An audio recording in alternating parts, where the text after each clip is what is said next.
Hello friends, good morning to all of you friends. आज हम इस वीडियो में कॉम्प्लेक्स नंबर का कुछ बेसिक कंसेप्ट जानेंगे और बेसिक कंसेप्ट जानने के बाद उसका तब हम एक्सरसाइज विद क्वेश्चन सॉल्यूशन करेंगे। ठीक है, तो फ्रेंड्स आइए पहले हम कॉम्प्लेक्स नंबर का कुछ बेसिक कंसेप्ट जानते हैं। ठीक है, एक क्लास 11th का चैप्टर 5 है जिसमें हमें कॉम्प्लेक्स नंबर के बारे में पढ़ना है। तो कॉम्प्लेक्स नंबर पढ़ने से पहले हम कुछ संख्याओं के बारे में अध्ययन करेंगे, क्योंकि कॉम्प्लेक्स नंबर एक ऐसा नंबर है जो सभी संख्याओं में, जितने भी टाइप का संख्या होता है, सारे संख्याओं में सबसे बड़ा नंबर होता है कॉम्प्लेक्स नंबर। दुनिया का सारे नंबर कॉम्प्लेक्स नंबर के अंदर समाहित है। तो कॉम्प्लेक्स नंबर जानने से पहले कुछ हम उनके अलावा बाकी जो कॉम्प्लेक्स नंबर में के अंदर में जो संख्या समाहित है उनके बारे में जान लेंगे। ठीक है ना, उसके बाद जानेंगे कॉम्प्लेक्स नंबर बाद में कैसे कॉम्प्लेक्स नंबर आया, उसका फॉर्मेशन कैसे हुआ। ठीक है, तो हम क्या पढ़ते हैं, कुछ डिफरेंट टाइप का हम संख्या के बारे में पढ़ते हैं। जैसे हम रियल नंबर के बारे में पढ़ते हैं। ये क्या, सबसे पहले हम इसका एक बेसिक कंसेप्ट जानेंगे। क्या जानेंगे? बेसिक कंसेप्ट जानेंगे। ठीक है, बेसिक कंसेप्ट में क्या है, तो हम एक पूरी संख्या के बारे में जानेंगे पहले। जैसे में हम रियल नंबर के बारे में पढ़ते हैं। रियल नंबर पढ़ते हैं ना, तो देखिए रियल नंबर क्या होता है। हम जब पहला क्लास से लेकर के 10th क्लास तक हम जितने भी संख्या के बारे में अध्ययन करते हैं, वो अंत तक हम क्या करते हैं, रियल नंबर तक अध्ययन करते हैं। तो मैट्रिक तक क्या होता है, मैट्रिक तक हम रियल नंबर के बारे में पढ़ते हैं। तो रियल नंबर से एक और बड़ा संख्या होता है जिसको हम क्या बोलते हैं, कॉम्प्लेक्स नंबर बोलते हैं। दुनिया का सबसे बड़ा नंबर कॉम्प्लेक्स नंबर होता है, उससे बड़ा कोई संख्या ही नहीं होता है। ठीक है, तो रियल नंबर में हम क्या पढ़ते हैं, रियल नंबर में हम पढ़ते हैं नेचुरल नंबर पढ़ते हैं। नेचुरल नंबर पढ़ते हैं। नेचुरल नंबर क्या होता है, तो कोई भी काउंटिंग नंबर को हम लोग क्या बोलते हैं, नेचुरल नंबर बोलते हैं। नेचुरल नंबर जैसे 1 2 3 4 5 डॉट डॉट डॉट, क्या है, ये हमारा नेचुरल नंबर हुआ। ठीक है, उसके बाद हम क्या पढ़ते हैं, तो होल नंबर के बारे में पढ़ते हैं। होल नंबर क्या होता है, तो जब नेचुरल नंबर के फैमिली में हम एक जीरो को समाहित कर देते हैं तो क्या होता है, होल नंबर होता है। इसे 0 1 2 3 4 5 डॉट डॉट डॉट, क्या है हमारा, ये होल नंबर है। उसके बाद हम इसमें क्या पढ़ते हैं, तो इंटीजर पढ़ते हैं। इंटीजर क्या होता है, तो सारे निगेटिव नॉन निगेटिव नंबर जो कंप्लीट नंबर होता है वो सारे के सारे क्या इंटीजर होते हैं। जैसे में -1 -2 -3 -4 डॉट डॉट डॉट, ठीक है ना, या 0 1 2 3 4 5 डॉट डॉट, ये सब क्या है, तो हमारा एक इंटीजर है। इंटीजर एक कंप्लीट नंबर होता है जो निगेटिव पॉजिटिव दोनों हो सकता है, या तो निगेटिव हो सकता है या पॉजिटिव हो सकता है। ये सारे के सारे क्या है, तो इंटीजर है। अब हमें क्या पढ़ने पड़ते हैं, तो रेशनल नंबर पढ़ना पड़ता है। रियल नंबर में क्या आता है कि रेशनल नंबर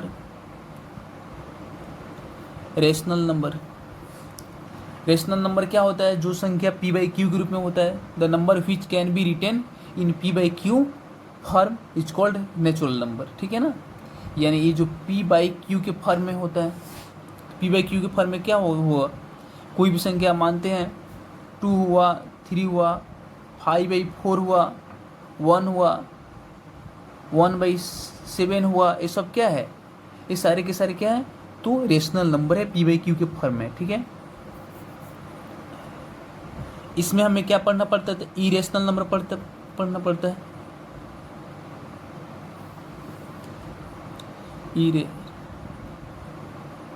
इरेशनल नंबर, ठीक है।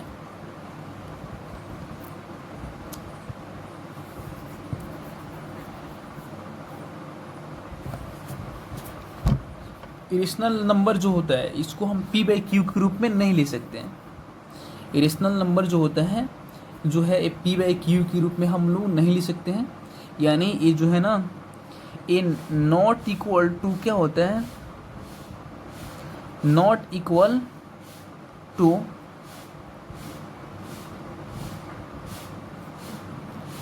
P by q. ये पी बाई क्यू का रूप का नहीं होता है। जैसे कोई भी रूट में संख्या है √3, कोई भी प्राइम नंबर है जो रूट में √5 हुआ, ये सब की सब क्या है, √2 हुआ, ये सब की सब क्या है, तो इरेशनल नंबर है। ठीक है, उसमें जिसे हम एक डेसिमल नंबर पढ़ते हैं, क्या पढ़ते हैं, डेसिमल नंबर।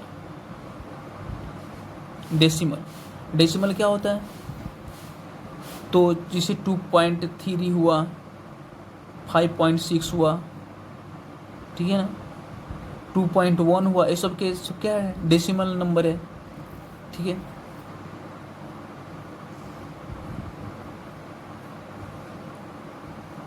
अच्छा,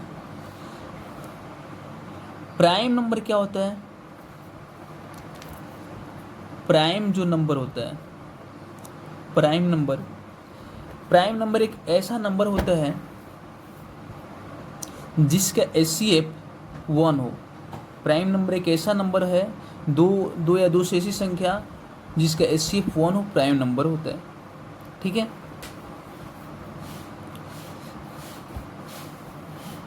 यहाँ देखिए, यह वैसी संख्या जो अपने 1 और अपने को छोड़कर अन्य किसी से नहीं कटे, वो सारे के सारे क्या होते हैं, तो प्राइम नंबर होता है।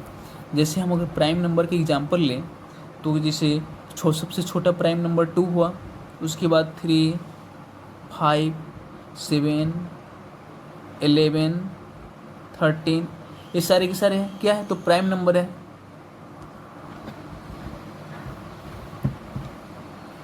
इस प्रकार जो है हम इतनी टाइप के संख्या का अध्ययन लगभग हम करते हैं 10th तक करते हैं। लेकिन जब हम 11th क्लास में 12th क्लास में आते हैं तो हमें एक कम्प्लेक्स नंबर के बारे में पढ़ना पड़ता है। वो कम्प्लेक्स नंबर दुनिया का सबसे बड़ा नंबर होता है, उसके बारे में जानेंगे। कम्प्लेक्स नंबर क्या होता है, कम्प्लेक्स नंबर कहाँ से है, क्यों उसे हम कम्प्लेक्स नंबर कहते हैं। तो देखिए, एक ऐसा संख्या को हम इमेजिन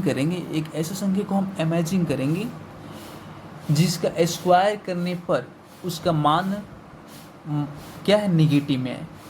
कोई दुनिया के कोई ऐसी संख्या बताइए जिसको स्क्वायर करने पर मान निगेटिव आता हो।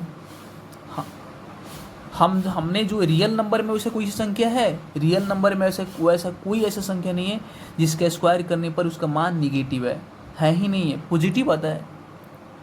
लेकिन एक कम्प्लेक्स नंबर एक ऐसा संख्या है जिसको स्क्वायर करने पे उसका मान निगेटिव आता है।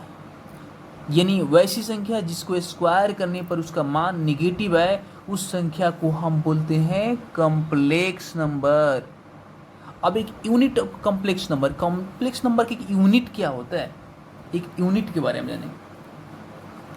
तो देखिए, जो कम्प्लेक्स नंबर होता है ना, कम्प्लेक्स नंबर को डिनोट किया जाता है जेड से। क्या किया जाता है, डिनोट किया जाता है जेड से।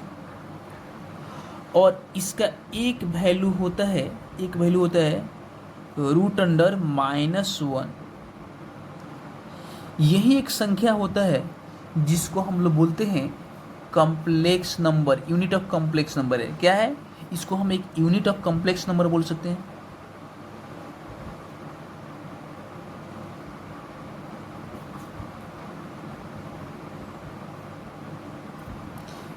√(-1) एक ऐसा संख्या है जिसको हम क्या बोलते हैं, तो कम्प्लेक्स नंबर के एक यूनिट बोलते हैं, या इसको कम्प्लेक्स नंबर कहते हैं। ठीक है, देखिए, अगर हम √(-1) जो है, √(-1) को अगर हम स्क्वायर करते हैं, स्क्वायर यानी जेड को हम स्क्वायर करते हैं, जेड स्क्वायर बराबर हम √(-1) का स्क्वायर लिख सकते हैं ना। तो स्क्वायर करते क्या होता है, कोई भी संख्या अगर रूट में हो उसका स्क्वायर करते हैं तो रूट क्या होता है, हट जाता है। तो रूट अगर हट गया तभी भी क्या हुआ, -1 प्राप्त हुआ। लेकिन रियल नंबर में कोई ऐसा एक संख्या बताइए जिसके स्क्वायर करने पर नेगेटिव मान आता हो, नहीं है, इम्पॉसिबल। रियल नंबर में वैसा कोई ऐसा संख्या नहीं है जिसका स्क्वायर करने पर उसका मान नेगेटिव है, ठीक है। लेकिन कॉम्प्लेक्स नंबर एक ऐसा नंबर है जिसके स्क्वायर करने पर उसका मान नेगेटिव आता है, ठीक है। तो इस प्रकार से हमें ये पता करना था कि कॉम्प्लेक्स नंबर कैसे संख्या को कहते हैं। अब ये जो कॉम्प्लेक्स नंबर होता है, ये जो कॉम्प्लेक्स नंबर होता है ये दो पार्ट से मिलकर बना होता है। कौन पार्ट से, तो रियल पार्ट से मिलकर बना होता है। इसमें एक रियल पार्ट होता है और एक इमेजिनरी पार्ट होता है।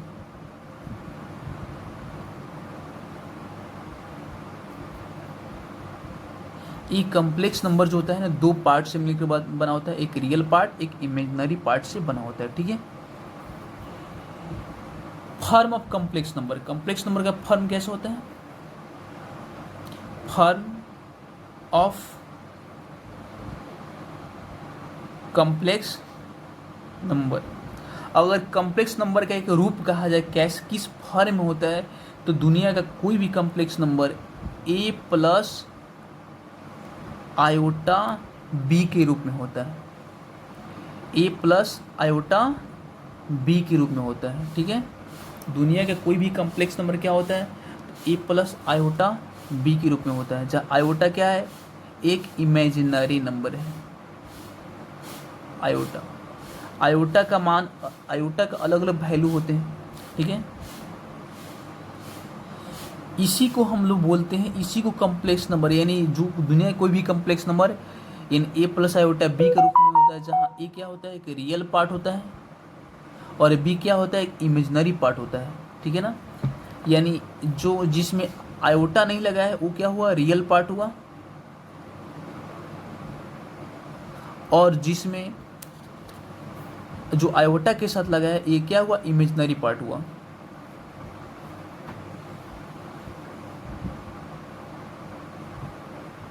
ठीक है, तो इस प्रकार हम कुछ इसके कंसेप्ट के बारे में जाने।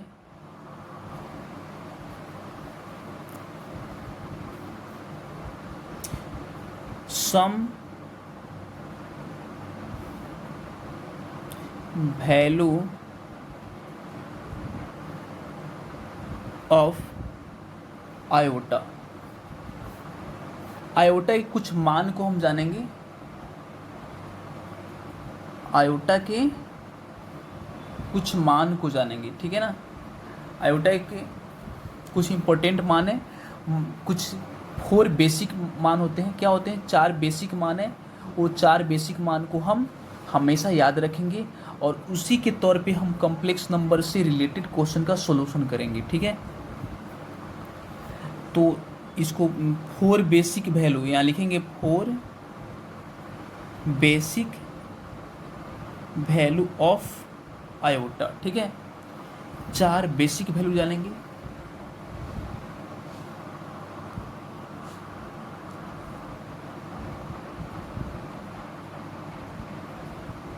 वो 4 बेसिक वैल्यू कौन कौन है तो जानेंगे। देखिए, जो आयोटा अगर हम सिंगल आई के पावर 1 लेते हैं, सिंगल आयोटा के पावर 1 लेते हैं, तो इसका मान हमेशा आयोटा ही होता है। क्या होता है, आयोटा होता है। इसको हम √-1 भी कह सकते हैं, ये √-1 के बराबर होता है। अगर हम आयोटा के पावर 2 लेते हैं तो क्या करेंगे, आयोटा के पावर 2 का मतलब ये हुआ कि √-1 के पावर 2 करेंगे। तो √-1 के पावर 2 करेंगे तो कोई भी संख्या रूट में हो उसका पावर अगर क्या है 2 हो तो रूट हट जाता है ना, तो रूट हट जाएगा तो क्या हो जाएगा, यानी सिर्फ बचेगा -1। याद रखेंगे, आयोटा के पावर 2 क्या होगा, -1 होगा, इस मान को याद रखेंगे। फिर आयोटा के पावर 3, तो देखिए यहाँ पे आयोटा के पावर 3 को हम लिख सकते हैं आयोटा का स्क्वायर इंटू आयोटा, ऐसे लिख सकते हैं, यानी आयोटा के पावर 1 इतना तो लिख सकते हैं ना। तो आयोटा के पावर 2 का मान कितना होता है, -1 होता है, तो यहाँ लिख देंगे -1, ठीक है, इंटू आयोटा के पावर 1 की आयोटा ही होता है, तो आयोटा, यानी ये क्या हो जाएगा माइनस आयोटा, यानी आयोटा के पावर 3 किसके बराबर होता है, माइनस आयोटा के बराबर होता है, यानी आयोटा का पावर 3 कहिए या माइनस आयोटा कहिए, दोनों का वैल्यू क्या होता है, बराबर होता है। फिर क्या करेंगे, एक और मान याद रखेंगे आयोटा के पावर 4। तो आयोटा के पावर 4 के लिए हम क्या कर सकते हैं, आयोटा की स्क्वायर और उसका होल स्क्वायर कर देंगे। तो आयोटा का स्क्वायर कितना होता है, -1 होता है, तो -1 और उसका स्क्वायर कर देंगे, तो -1 का स्क्वायर, कोई भी संख्या निगेटिव में है उसका जब हम स्क्वायर करते हैं तो उसका मान क्या होता है, पॉजिटिव में आता है, सीधे क्या हो जाएगा 1 हो जाएगा, ठीक है। इस प्रकार हमें आयोटा की जो 4 वैल्यू है, आयोटा के कौन कौन वैल्यू है, तो 4 वैल्यू है, एक होता है आयोटा के पावर 1, दूसरा आयोटा के पावर 2, तीसरा आयोटा के पावर 3 और चौथा आयोटा के पावर 4। ये सब मान याद रखेंगे। आयोटा के पावर 1 क्या होता है, तो आयोटा होता है, आयोटा के पावर 2 क्या होता है, तो -1 होता है, आयोटा के पावर 3 क्या होता है, तो माइनस आयोटा होता है, और आयोटा के पावर 4 क्या होता है, तो 1 होता है, क्या होता है 1 होता है। इन 4 वैल्यू को हम क्या करेंगे, हमेशा याद रखेंगे, ठीक है। इन 4 वैल्यू को अगर हम याद रखते हैं तो कॉम्प्लेक्स नंबर रिलेटेड हम क्वेश्चन को आसानी से सोल्व कर सकते हैं, ठीक है।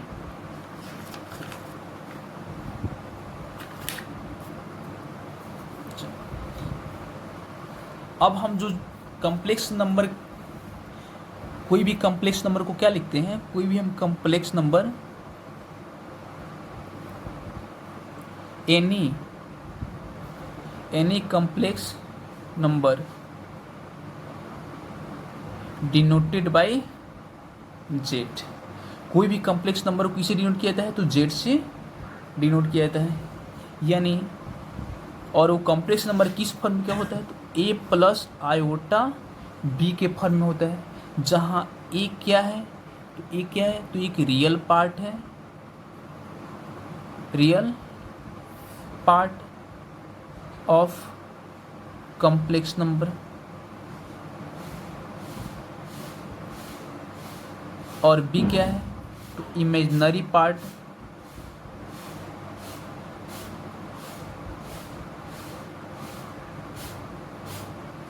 ऑफ कॉम्प्लेक्स नंबर, क्या होता है,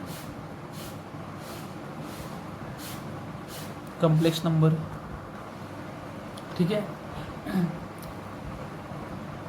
तो इस प्रकार से अब देखिए ए क्या है,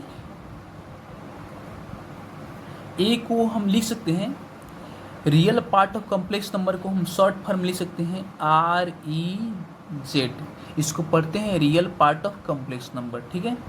और बी को हम पढ़ते हैं IMZ, in imaginary part of complex number, imaginary part of complex number पढ़ते हैं बी को, ठीक है। तो इस तरीके से जो है हम कॉम्प्लेक्स नंबर का फॉर्म लिखते हैं, कॉम्प्लेक्स नंबर को हम डिनोट करते हैं, उसके रियल पार्ट को अलग करते हैं, उसके इमेजिनरी पार्ट को अलग करते हैं। जो आई के आयोटा के साथ लगा है उसको इमेजिनरी पार्ट बोलेंगे, जो आयोटा के साथ नहीं लगा है उसको क्या बोलेंगे, रियल पार्ट बोलेंगे, ठीक है। जैसे एक एग्जाम्पल के तौर पे ले, जैसे कोई संख्या कोई कॉम्प्लेक्स नंबर दिया है z बराबर 4 + 9 आयोटा, 4 + 9 आयोटा का मतलब क्या हुआ, अगर हम बोलेंगे इसका रियल पार्ट क्या है REZ क्या है, तो 4 हो जाएगा, और इसका इमेजिनरी पार्ट क्या है IMZ क्या हो जाएगा, तो 9 हो जाएगा, यानी रियल पार्ट 4 और इमेजिनरी पार्ट 9। ये हमारा कॉम्प्लेक्स नंबर का रियल पार्ट है और इमेजिनरी पार्ट है, ठीक है। एक दूसरा एग्जाम्पल लेंगे, अगर जेड बराबर दिया है -2 प्लस 5 आयोटा, हम बोलेंगे इसका रियल पार्ट क्या है, तो आर ई जेड बराबर क्या हो जाएगा -2 और आई एम जेड बराबर क्या हो जाएगा 5। ये हमारा इमेजिनरी पार्ट हुआ, रियल पार्ट -2, इमेजिनरी पार्ट 5। अब ये नहीं समझना है कि सर इसमें माइनस लगा है तो ये इमेजिनरी हुआ, नहीं, इसमें ये देखना है जिसमें आयोटा नहीं लगा है, जहाँ पे यहाँ पे क्या है, ये आयोटा के साथ जो लगा है वो हमेशा इमेजिनरी पार्ट हो जाएगा, जो विदाउट आयोटा के साथ आयोटा है वो हमेशा रियल पार्ट हो जाएगा, ठीक है, उस कम्प्लेक्स नंबर का रियल पार्ट हो जाएगा। तो इस तरीके से जो है हम एग्जाम्पल के तौर पे भी हम समझें, इस तरीके से जो है हम आयोटा के कुछ वैल्यू जाने, आयोटा के उस वैल्यू को हमने वेरीफाई भी किया कि हाँ अलग अलग आयोटा के मान का वैल्यू अलग अलग कैसे होता है, ठीक है ना, और आयोटा को हम कैसे डिनोट करते हैं वो भी हम जाने, ठीक है ना, आयोटा के रियल पार्ट इमेजिनरी पार्ट क्या होता है वो भी हम जाने, ठीक है। तो और हम इसके आगे चलते हैं,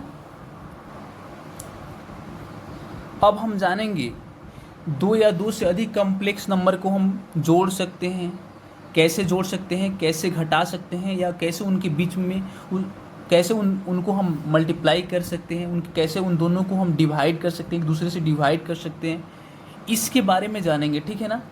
तो हम दो या दो से अधिक कॉम्प्लेक्स नंबर को ऐड कैसे करते हैं उसके बारे में जानेंगे। पहले हम जानेंगे कि कॉम्प्लेक्स नंबर का हम एडिशन जानेंगे, क्या जानेंगे,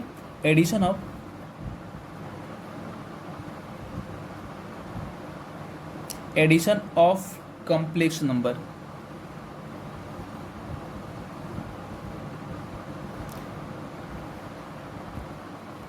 एडिशन आप क्या करेंगे, कॉम्प्लेक्स नंबर जानेंगे, कॉम्प्लेक्स नंबर को हम कैसे ऐड करते हैं, ठीक है ना।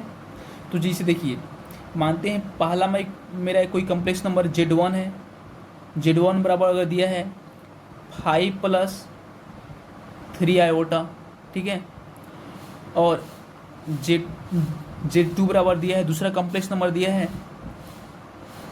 3 + 2 आयोटा दिया है, ठीक है।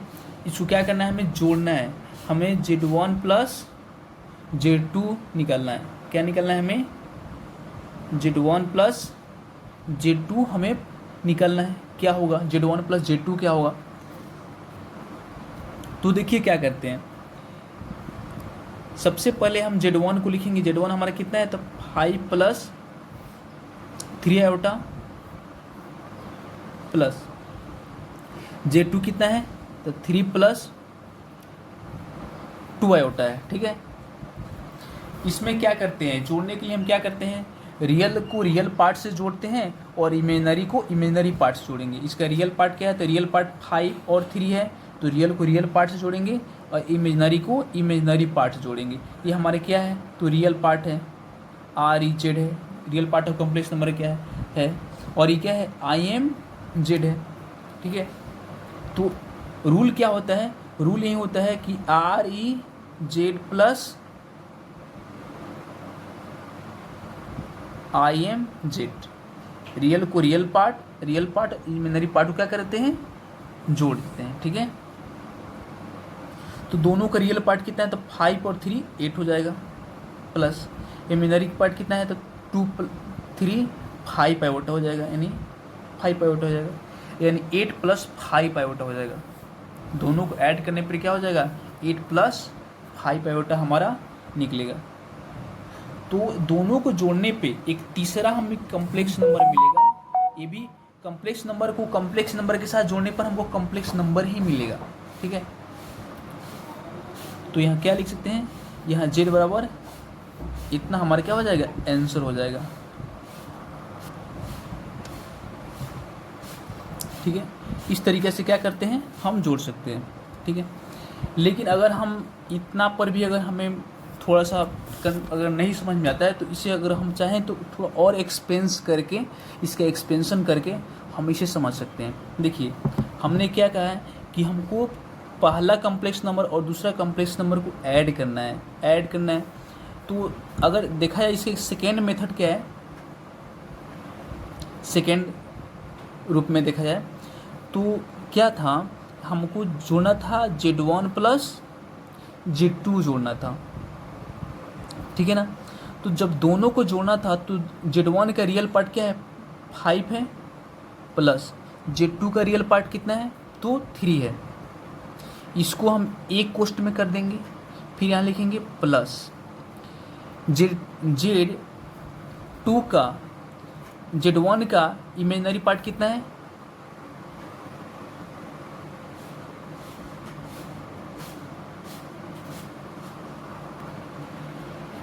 Z1 का इमेजिनरी पार्ट कितना है, तो Z1 का इमेजिनरी पार्ट 3 है, प्लस Z2 का इमेजिनरी पार्ट कितना है, तो 2 है। दोनों को ऐड कर देंगे और यहाँ पे आयोटा लगा देंगे। क्या लगा देंगे, आयोटा लगा देंगे, क्योंकि आयोटा की Z1 और Z2 में जो आयोटा के साथ लगा है उसको हम एक कोष्ट में कर देंगे, ठीक है। अब दोनों को ऐड करेंगे, 5 3 कितना हो जाएगा, 8 हो जाएगा, प्लस 3 2 5 हो जाएगा। यहाँ पे आयोटा लगा है तो आयोटा हो जाएगा। ये हमारे क्या हुआ, बन चुका। तो ये दोनों तरीका से हम सम ऑफ एडिशन निकाल सकते हैं, मतलब 2 या 2 से अधिक कम्प्लेक्स नंबर का हम एडिशन निकाल सकते हैं, ठीक है। अब आइए हम समझते हैं कि 2 या 2 से अधिक कम्प्लेक्स नंबर का हम सब्सट्रैक्शन कैसे निकालते हैं। इसी कम्प्लेक्स नंबर को हम लेंगे जो हमने फर्स्ट बार जो एग्जांपल में हमने Z1 लिया है, Z2 लिया है, इसी कम्प्लेक्स नंबर को हम एडिशन हमने निकाल लिया। उसके बाद इसी कम्प्लेक्स नंबर से हम सब्सट्रैक्शन निकालेंगे। इसी कम्प्लेक्स नंबर से हम क्या निकालेंगे, मल्टीप्लिकेशन निकालेंगे, और इसी कम्प्लेक्स नंबर से हम डिवीजन निकालेंगे, ठीक है। तो अब हम निकालेंगे सब्सट्रैक्शन ऑफ कम्प्लेक्स नंबर। क्या निकालेंगे, सब्ट्रैक्शन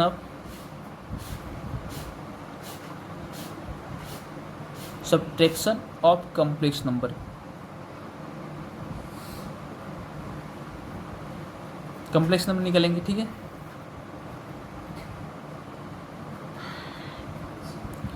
तो सब्ट्रैक्शन ऑफ कम्प्लेक्स नंबर क्या, नंबर निकालने के लिए क्या करेंगे, हम Z1 में से Z2 को घटाएंगे। Z1 में से Z2 को हम घटाएंगे, ठीक है।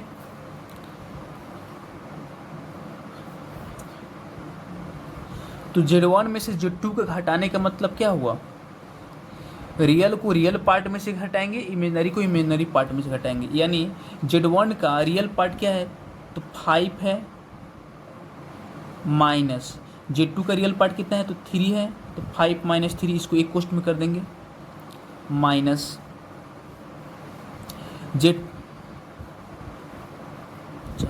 Z1 का इमेजिनरी पार्ट कितना है, तो 2 है, माइनस Z1 का इमेजिनरी पार्ट कितना है, तो 3 है, 3 माइनस Z2 का इमेजिनरी पार्ट कितना है, तो 2 है, तो 2 इन 3 माइनस 2। यहाँ पे क्या करेंगे, आयोटा लगा देंगे।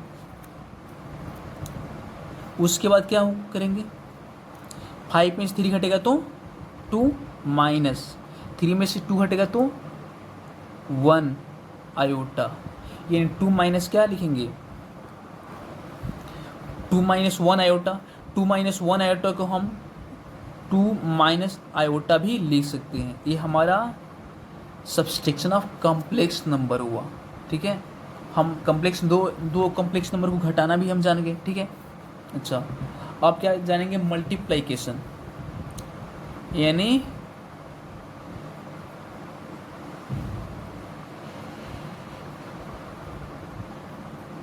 मल्टीप्लिकेशन।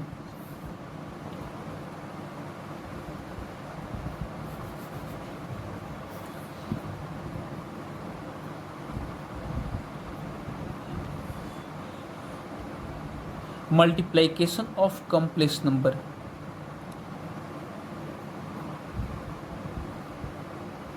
ठीक है। मल्टीप्लिकेशन ऑफ कॉम्प्लेक्स नंबर यानी क्या करेंगे, Z1 में हम Z2 से मल्टीप्लाई करेंगे, यानी Z1 Z2 को मल्टीप्लाई करेंगे। तो क्या लिखेंगे, हमारे Z1 कितना है, Z1 है 5 प्लस 3 आयोटा, इसको पोस्ट करेंगे मल्टीप्लाई। Z2 कितना है तो 3 प्लस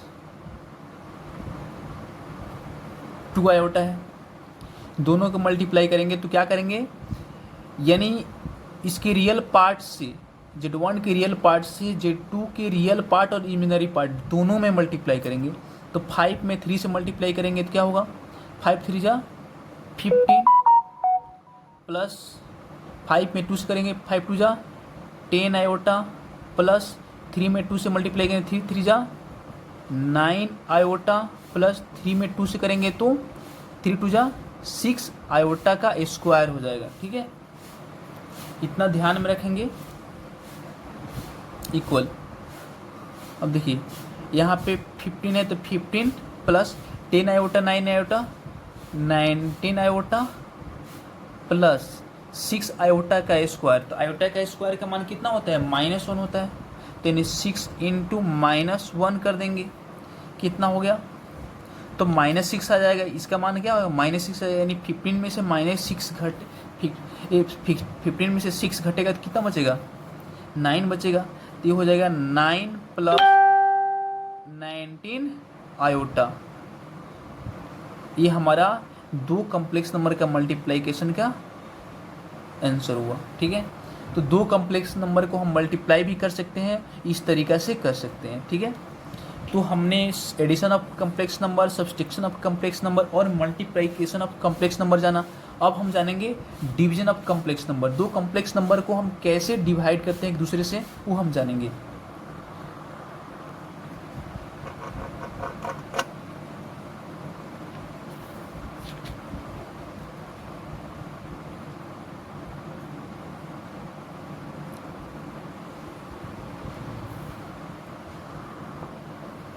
दो कॉम्प्लेक्स नंबर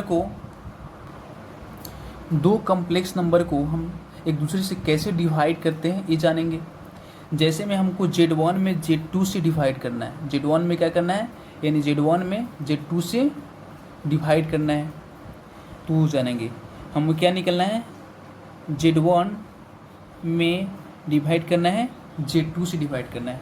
इसको हम ऐसे भी लिख सकते हैं, Z1 बाई Z2 लिख सकते हैं।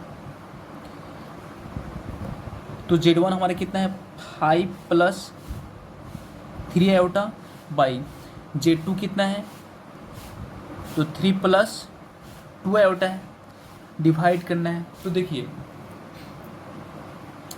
इसका एक तरीका होता है, नीचा भी हमारा ऊपर क्या है 5 प्लस 3 आयोटा है, नीचा है 3 प्लस 2 आयोटा है। तो इसको हम आसानी से डिवाइड नहीं कर सकते हैं, क्योंकि डिवाइड के लिए एक कंडीशन होता है, उस कंडीशन को अगर हम फॉलो करेंगे तभी डिवाइड करेंगे। तो इसके लिए क्या करते हैं, हमारा जो डिनोमिनेटर होता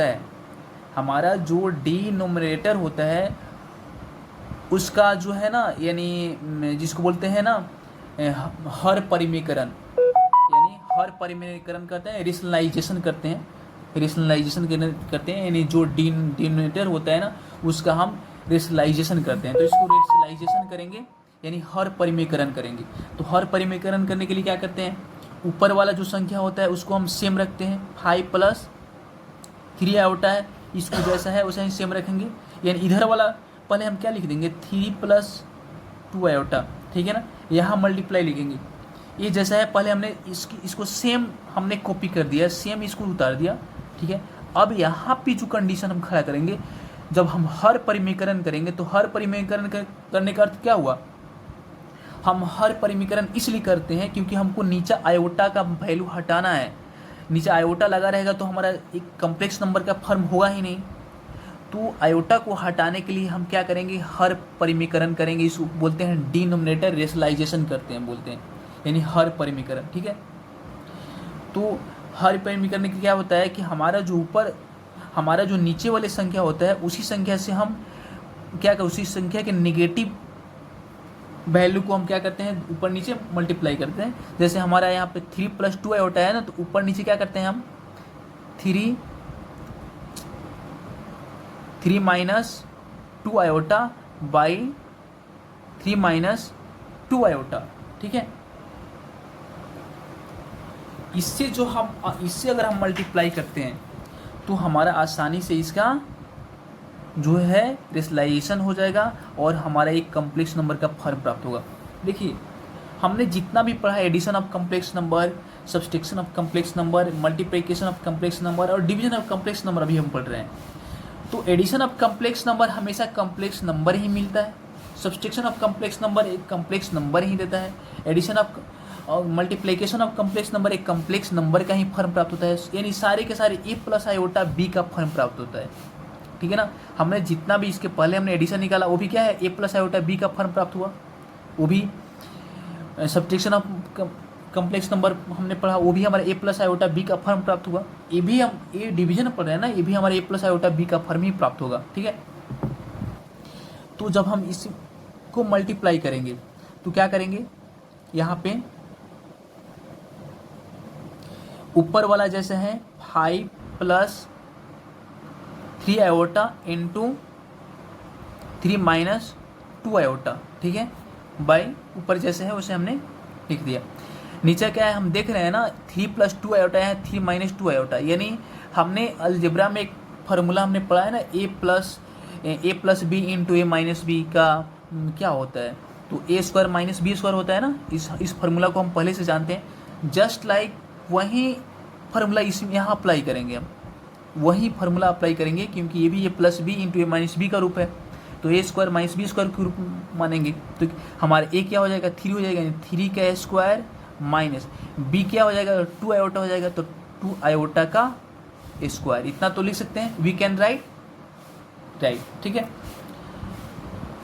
तो क्या करेंगे अब, यहाँ देखिए ऊपर में जो है 3 प्लस में 5 plus 3 iota into 3 minus 2 iota है, तो मल्टीप्लाई करने का जो रूल होता है उसे उस तरीके से रूल करेंगे। क्या करेंगे, इसके रियल पार्ट से इस दोनों रियल पार्ट और इमेजिनरी पार्ट में मल्टीप्लाई करेंगे, फिर इसके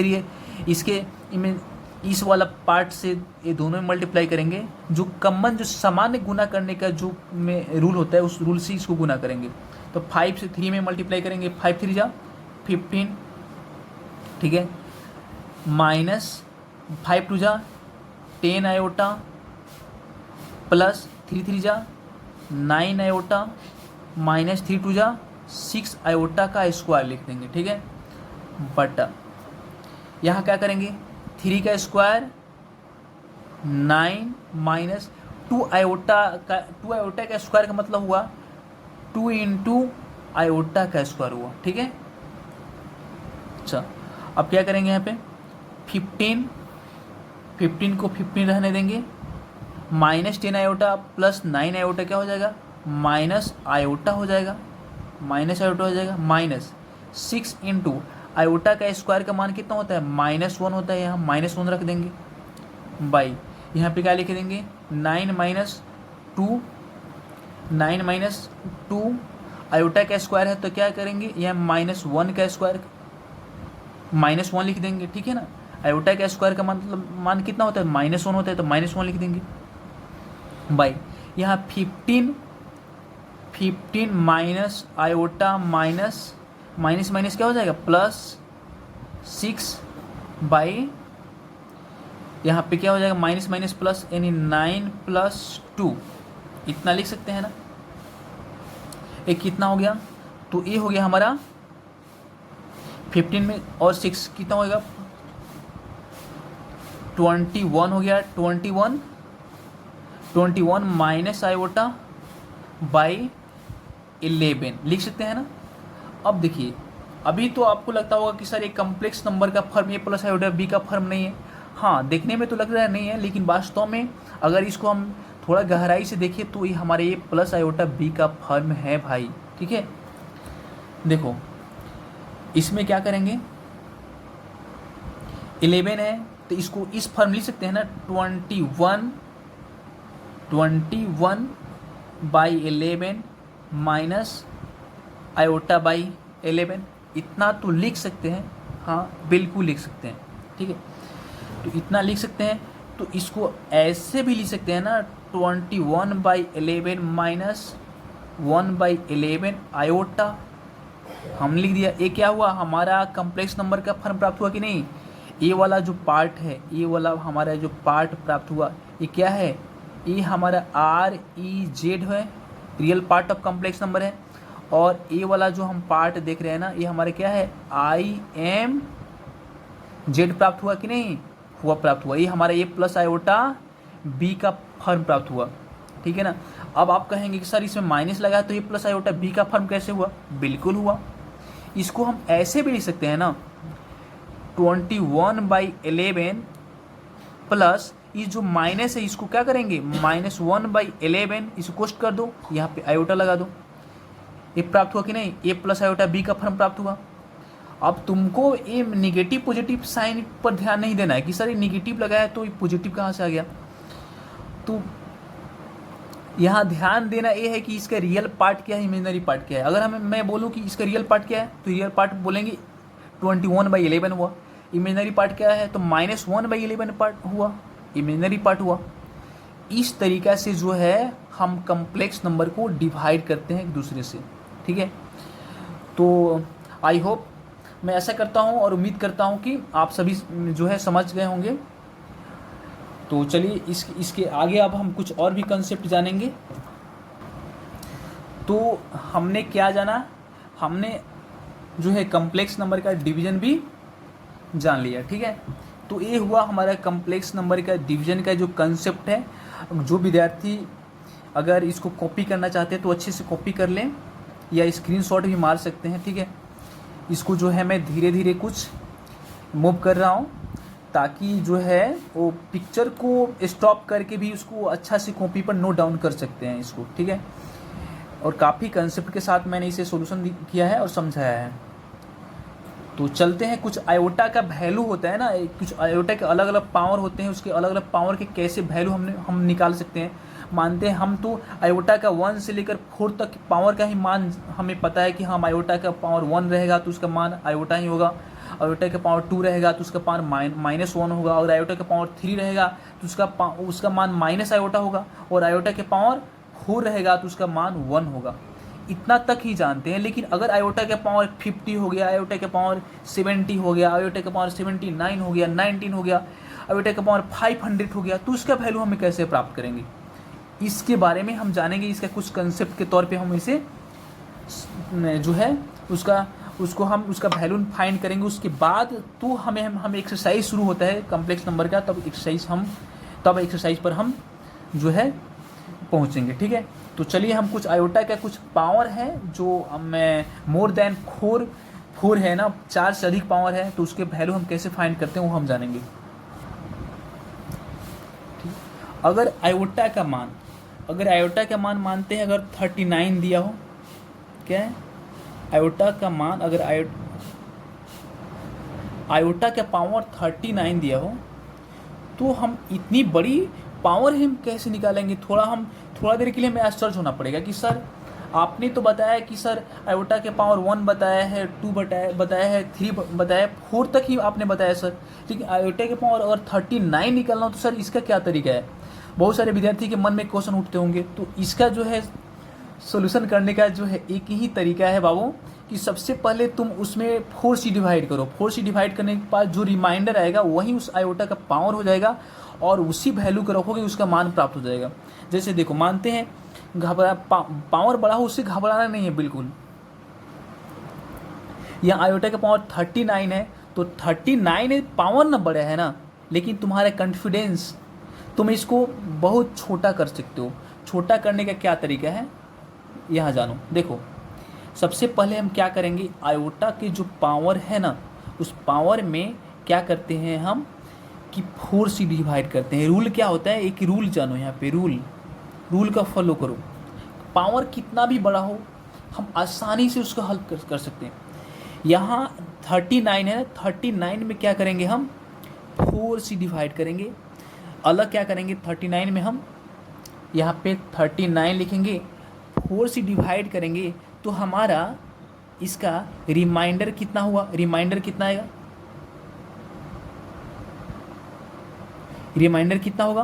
तो रिमाइंडर हमारे अगर देखो तो कितना हुआ, अगर मैं 4 1 जा 4, 4 2 जा 8, 4 3 जा क्या होता है 12, 4 4 जा 16, 4 5 जा 20, 4 6 जा 24, और 4 7 जा 28, 4 8 जा 32 होता है ना। तो 32 यहाँ क्या है, 4 9 जा जाएंगे तो 4 9 जा क्या होता है, 36 होता है। 36 जाएंगे तो 36, अगर हम में 39 में से 36 को हम घटा रहे हैं तो हमारा रिमाइंडर कितना रहा है, तो हमारा रिमाइंडर 3 प्राप्त हो रहा है।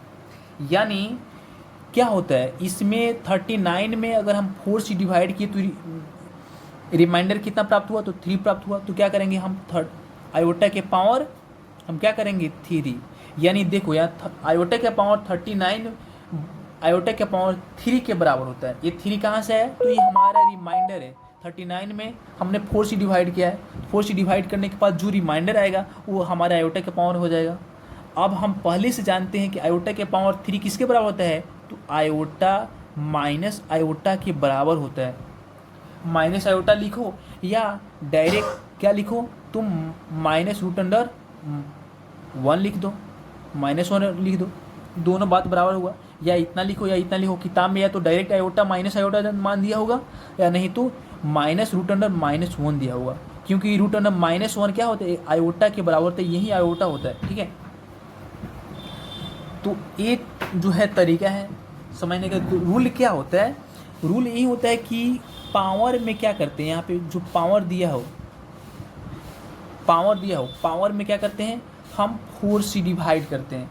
पावर में क्या करते हैं 4 से डिवाइड करते हैं। डिवाइड करने पर क्या होता है, वो जो रिमाइंडर आता है वो रिमाइंडर को लिख देते हैं। और यही रिमाइंडर हमेशा जो रिमाइंडर तुमको प्राप्त होगा, ये रिमाइंडर जो प्राप्त होगा वो हमेशा क्या होगा, तो 1, ठीक है, 1 और 4 के बराबर होगा, यानी 1 और 4, 4 1 से लेकर 4 तक मान होगा आयोटा का मान। यानी ये जो रिमाइंडर हमें प्राप्त होगा वो क्या होगा, वो 4 से बड़ा, 4 से छोटा या 4 के बराबर होगा, नहीं तो 1 से बड़ा या 1 के बराबर होगा। यही इतना ही इसका संभावना बनेगा रिमाइंडर का। ठीक है, तो हमने आयोटा के जितने भी वैल्यू है, आयोटा के पावर 1, आयोटा के पावर 2, आयोटा के पावर 3, आयोटा के पावर 4, ये सारे मान हमको पता है कि आयोटा के पावर 1 आयोटा ही होता है। आयोटा के पावर -2 क्या होता है, यानी -1 हो जाएगा। आयोटा के पावर 3 माइनस आयोटा हो जाता है और आयोटा के पावर 4 1 होता है। ठीक है, तो इस तरीक़ा से जो है हम क्या कर सकते हैं, किसी भी कम्प्लेक्स नंबर को अगर आयोटा के पावर कितना भी बड़ा क्यों ना हो, आसानी से उसका हम वैल्यू निकाल सकते हैं। जैसे हम एक और एग्जांपल लेते हैं, अगर आयोटा के पावर 50 हो तो क्या करेंगे हम, आयोटा के 50 में 4 से डिवाइड करेंगे। 50 में 4 से डिवाइड करने पे हमारा रिमाइंडर कितना प्राप्त होगा, तो रिमाइंडर हमारा प्राप्त होगा।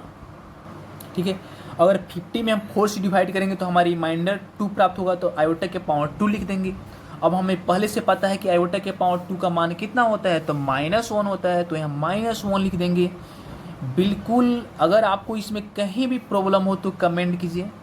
ठीक है, कितना आसान हुआ, कितना आसानी से हम इतने बड़े पावर है, आयोटा के पावर 50 है, फिर भी हमने क्या किया, आयोटा के पावर 2 के बराबर लिख दिया।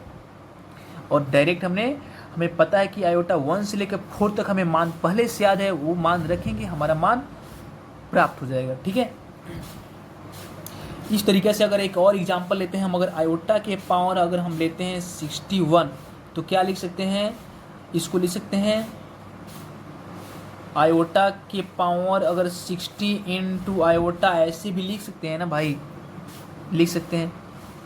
तो आयोटा के पावर 60 का मान, ये तो 60, देखिए अगर ये तो 60 आराम से 4 से डिवाइड हो जाएगा, आराम से 4 से डिवाइड हो जाएगा, तो इसका रिमाइंडर तो 0 आ जाएगा ना। यहाँ पे हमने क्या समझा है, रिमाइंडर 1 से 4 तक नहीं, बल्कि 0 से 4 तक आ सकता है। क्या आ सकता है, 0 से लेके 4 तक रिमाइंडर आ सकता है। तो यहाँ पे क्या हुआ, यहाँ पे देखिए, यहाँ पे आयोटा के पावर 60 में 4 से डिवाइड करते हैं तो रिमाइंडर क्या आता है, तो 0, तो आयोटा के पावर 0 हो जाएगा। ठीक है, मल्टीप्लाई आयोटा है ना, तो कोई भी संख्या है जिसका पावर 0, उसका मान क्या होता है, तो 1 होता है। यहाँ आयोटा है तो आयोटा से मल्टीप्लाई, यानी 1 इंटू आयोटा क्या होता है, आयोटा हमारा मान हो, आंसर हो गया। ये तरीके हैं, या एक और तरीका अपना सकते हैं ना, डायरेक्ट ऐसे भी तरीका अपना सकते हैं। डायरेक्ट क्या करेंगे कि 61 में 4 से डिवाइड करेंगे, रिमाइंडर कितना आएगा, तो रिमाइंडर हमारा हमेशा क्या हो जाएगा, 1 आएगा, 1 आएगा। आयोटा के पावर 1, आयोटा के पावर 1 क्या है, आयोटा के बराबर होता है। ये भी मान हमारा इस तरीके से निकालेंगे, या तो 4 से डिवाइड करेंगे, नहीं तो क्या करेंगे उसको जो है एक प्रोडक्ट के रूप में लिखेंगे, जितना का मान हमें पता है वो रखेंगे, बाकी उससे मल्टीप्लाई कर देंगे, वो मान आ जाएगा। ठीक है, ये तरीका होता है। अब देखिए इसमें हम एक चीज़ और जानेंगे, जो कम्प्लेक्स नंबर में एक हम और चीज़ पढ़ते हैं, एडिटिव इन्वर्स पढ़ते हैं, मल्टीप्लिकेटिव इन्वर्स पढ़ते हैं। क्या होता है कि एडिटिव इन्वर्स क्या होता है, मल्टीप्लिकेटिव इन्वर्स क्या होता है, ये दो और टर्म है। ये दो टर्म अगर हम जान जाते हैं तो हमारे कम्प्लेक्स नंबर से जो है कम्प्लेक्स नंबर का जो एक्सरसाइज 5.1 है, 5.1 का जितने भी सारे क्वेश्चन है, सारे के सारे क्वेश्चन इसी कंसेप्ट से सोल्यूशन हो जाएगा। ठीक है, तो इसका एक दो और टर्म है, दो टर्म क्या है, तो एक एडिटिव इन्वर्स पढ़ना है और एक एडिटिव मल्टीप्लिकेटिव इन्वर्स। ये दो टर्म जान जाएंगे तो हम एक्सरसाइज कम्प्लेक्स नंबर का एक्सरसाइज 5.1 का ऑल क्वेश्चन का सोल्यूशन कर सकते हैं। तो क्या है एडिटिव इन्वर्स, क्या ये जानेंगे, additive inverse of complex number, additive ADDITIV, additive inverse of complex number.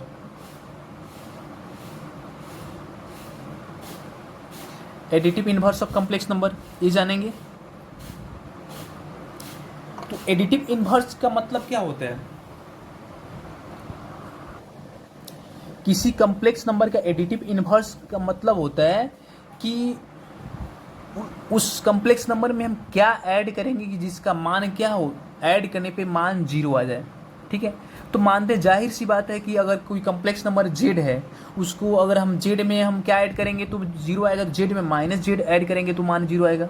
ठीक है ना, उसके निगेटिव से को ऐड कर देंगे, कम्प्लेक्स नंबर में उसके निगेटिव को अब ऐड कर देंगे, क्या होगा, उसका मान 0 आ जाएगा। तो वहीं उस कम्प्लेक्स नंबर क्या हो जाएगा, एडिटिव इन्वर्स हो जाएगा। जैसे में मानते हैं कोई हमारा z है, ठीक है, z है, कोई कम्प्लेक्स नंबर हमारा z है, तो उस z हमारा बराबर मानते हैं दे दी है 2 + 4 आयोटा है। ठीक है, अब हम क्या करेंगे, इसका एडिटिव इन्वर्स निकलना है। हम यहाँ लिखेंगे एडिटिव इन्वर्स ऑफ z, क्या हो जाएगा, तो -z हो जाएगा। इसलिए -z हो जाएगा क्योंकि हम z और -z ये दोनों को ऐड करेंगे तो उसका मान 0 आ जाएगा। क्या, यानी z + -z दोनों को ऐड करने पर क्या आ गया, 0 आ गया। तो ये -z क्या है, ये एडिटिव इन्वर्स ऑफ z है, यानी z का जो कम्प्लेक्स नंबर का एडिटिव इन्वर्स है -z है। ठीक है, तो ये तरीका है। तो अगर मानते हैं तो अगर हम इसका एडिटिव इन्वर्स क्या हो जाएगा, यानी हमारा -z बराबर क्या हो जाएगा, इसका -z बराबर हो जाएगा -2 + 4 आयोटा। यानी क्या करेंगे, या माइनस को बाहर रखेंगे और z का मान हमारा 2 + 4 आयोटा है तो वहाँ रख देंगे। अब ये माइनस दोनों में मल्टीप्लाई करेंगे तो -2 - 4 आयोटा, ये हमारे क्या हो जाएगा, ये हमारा additive inverse of complex number हो जाएगा। ये हमारा आंसर हो गया। ठीक है ना, अगर कहने का अर्थ है कि ये कम्प्लेक्स नंबर हमारा दिया है 2 + 4 आयोटा, इसका एडिटिव इन्वर्स क्या हो जाएगा, -2 + -4 आयोटा। यानी क्या करेंगे, दोनों यानी एक नेगेटिव टर्म से मल्टीप्लाई करेंगे, नेगेटिव साइन से जब मल्टीप्लाई कर देंगे तो हमारा उसका एडिटिव इन्वर्स निकल जाएगा। ठीक है, तो हम जो है एडिटिव इन्वर्स भी हमने समझ लिया। अब हम जानेंगे मल्टीप्लिकेटिव इन्वर्स क्या होता है। मल्टीप्लिकेटिव इन्वर्स का मतलब ये होता है कि किसी कम्प्लेक्स नंबर में हम उससे क्या मल्टीप्लाई करें कि उसका मान 1 है। किसी कम्प्लेक्स नंबर में हम क्या मल्टीप्लाई करें कि उसका मान 1 है, तो जाहिर सी बात है उसके इन्वर्स, उसके रेसिप्रोकल को, यानी क्या करेंगे, किसी कम्प्लेक्स नंबर कोई z दिया है उसमें 1/z से मल्टीप्लाई करेंगे तो जाहिर सी बात है उसका क्या आ जाएगा, हमारा मान 1 प्राप्त होगा। ठीक है, एक दूसरा टर्म क्या है, multiplicative inverse.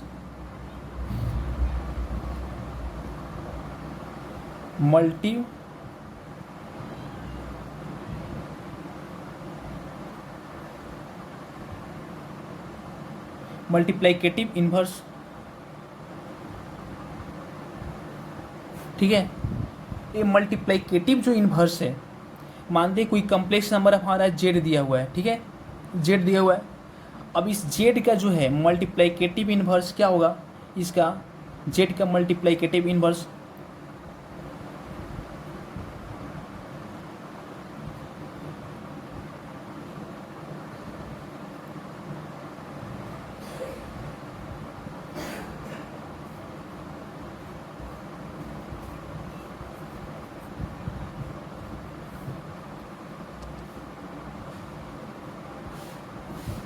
Multiplicative inverse of Z क्या हो जाएगा, 1/z हो जाएगा। यानी जो हमारा जो जेड दिया हुआ है, कम्प्लेक्स नंबर एक हमारा क्या दिया हुआ है, जेड दिया हुआ है, इसका मल्टीप्लाइकेटिव इनवर्स क्या हो जाएगा, 1/z हो जाएगा। यानी मल्टीप्लाइकेटिव इनवर्स कहता है कि कोई कम्प्लेक्स नंबर का मल्टीप्लाइकेटिव इनवर्स वो संख्या होता है जिसको मल्टीप्लाई करने पे क्या होता है, उसका मान 1 आता है। उसका मान क्या होता है, 1 आता है। जिससे अगर हम जेड में 1/z से मल्टीप्लाई करेंगे तो क्या आएगा, मान हमारा 1 आएगा ना, मान 1 प्राप्त होगा।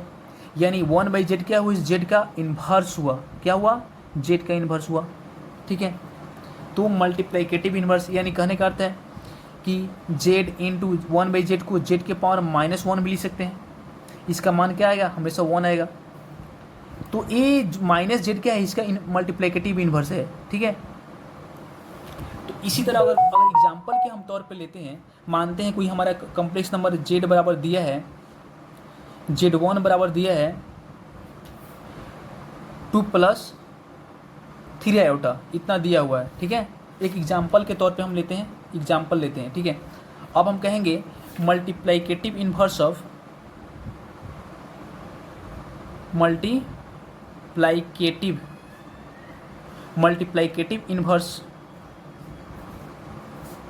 इन्वर्स ऑफ z1 क्या होगा, मल्टीप्लाइकेटिव इन्वर्स ऑफ यानी z1, इसको हम निकलना है। तो क्या हो जाएगा, 1/z1 लिखते हैं ना, 1/z1 हो जाएगा, 1/z1 बराबर।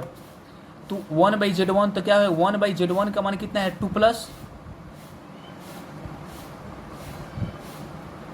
3 आयोटा, 2 + 3 आयोटा है, लिख देंगे ना। लेकिन कभी भी जो है ना, इस यानी यहाँ पे 1/2 + 3 आयोटा, ये तो मल्टीप्लाइकेटिव इन्वर्स है, लेकिन इसको एक कम्प्लेक्स नंबर का फॉर्म अभी नहीं है। तो इसको क्या करेंगे, इसको हम यानी हर परिमीकरण करेंगे, यानी इसको डिनोमिनेटर रेशनलाइजेशन कहते हैं। ठीक है ना, उसको यानी हर परिमीकरण करेंगे। तो इसके लिए हम एक और आगे स्टेप लिख सकते हैं ना, 2 + 3 iota into 2 - 3 iota by 2 - 3 iota multiply करेंगे। तो जब मल्टीप्लाई करेंगे तो क्या आएगा, 2 - 3 आयोटा, 2 - 3 आयोटा बाई, दोनों में करेंगे तो 2 का स्क्वायर, 4 - 3 आयोटा का स्क्वायर लिख सकते हैं ना।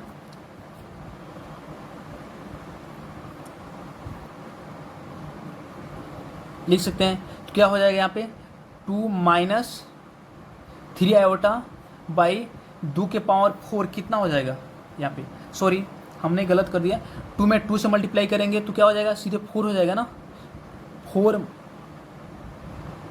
यानी 2 का स्क्वायर यहाँ पे। हाँ, यहाँ देखिए, यहाँ क्या करेंगे,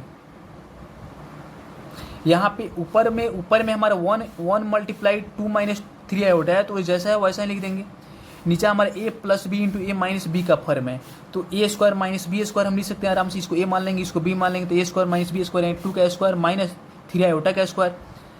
तो क्या हो जाएगा, 2 का स्क्वायर यानी 4 - 3 आयोटा का स्क्वायर यानी 9 आयोटा स्क्वायर लिख सकते हैं इसको।